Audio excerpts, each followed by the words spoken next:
এই ঘুমিয়ে ওর শেষ ঘুম, একে এখনই কতল করছি।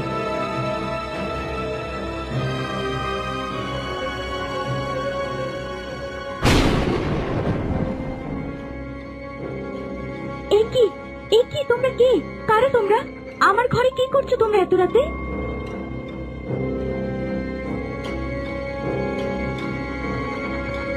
মা, খালা, তোমরা এখানে? হ্যাঁ হতচ্ছাড়ি, আমি তোর মা। তোকে এত কষ্টের পর মেরে ফেলে আপদ বিদায় করতে চাইলাম, আর তুই কিনা বেঁচে ফিরে রাজার কাছে চলে এলি আমার নামে নালিশ করতে। তা নয় তো কি, তোর কই মাছের প্রাণ বটে, না হলে কেউ নদী থেকে এভাবে বেঁচে ফিরে। এখন আমাদের বিপদ ডাকতে এখানে চলে এসেছিস, তোকে তো আর ছাড়া যাবে না। না না, আমি তোমাদের কোনো ক্ষতি করব না, কোনো ক্ষতি না, বিশ্বাস করো। আমি কাউকে কিচ্ছু বলবো না, চিন্তা করো না তোমরা। যাও এখান থেকে, আমাকে বাঁচতে দাও। বললেই হলো, বাঁচতে দাও? হ্যাঁ, তোকে বাঁচতে দেই, আর তুই আমাদের মরার টিকিট কাট। না না, বিশ্বাস করো, আমি সত্যি কাউকে কিচ্ছু বলবো না। মা, খালা, দয়া করে আমাকে বাঁচতে দাও। আমি তো তোমাদের ছেড়ে দূরে এসে পড়েছি, তবুও কেন?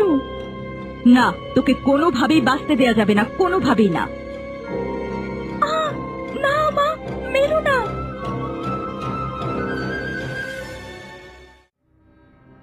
এ কি, আপনার এত বড় সাহস?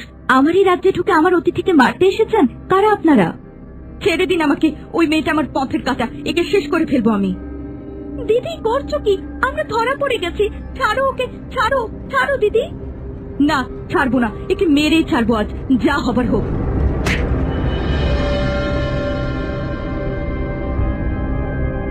প্রহরী, প্রহরী। জি রানীমা। এরা আমার প্রাসাদে ঢুকলো কি করে? প্রহরীরা কি করছে সব? আসলে অনেক রাত হয়েছে তো, সবাই ঘুমিয়ে পড়েছিল। একটা কাজ তোমাদের দ্বারা ঠিক মতো হয় না, কি করো তোমরা? ক্ষমা করবেন, এমন আর কখনো হবে না। আর ক্ষমা করে কি হবে? সর্বনাশ তো হচ্ছিলই, তোমাদের ব্যবস্থা পরে করছি, আগে এদের দেখে নেই। প্রহরী, বন্দি করো এদের।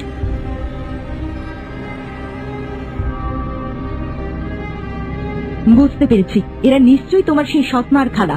ভয় পেও না, আমি এসে গেছি। আমি থাকতে কেউ তোমার আর কিচ্ছু করতে পারবে না। হ্যাঁ, এরাই আমার মা খালা, তখন মারতে না পেরে এখন আবার এসেছে আমাকে মারতে। মা, এদের শুলে দাও, তাহলে একদম ঠিক কাজ করা হবে। না না, আমাদের ভুল হয়ে গেছে, আমাদের ক্ষমা করুন। হ্যাঁ, আমাদের ক্ষমা করে দিন রাজকন্যা। আসলে আমি সম্পত্তির মোহে পড়ে অন্ধ হয়ে গিয়েছিলাম, ভেবেছি